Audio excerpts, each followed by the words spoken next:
Today's pronunciation lesson is contrasting the sounds s and sh. First, I will use each sound in a word.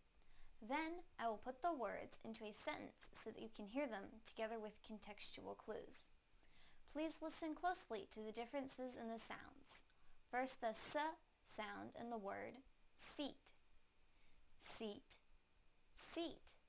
Now the sh sound in the word sheet. Sheet, sheet. Now I'll use them both in a sentence. Put a sheet on the seat. Put a sheet on the seat. Put a sheet on the seat.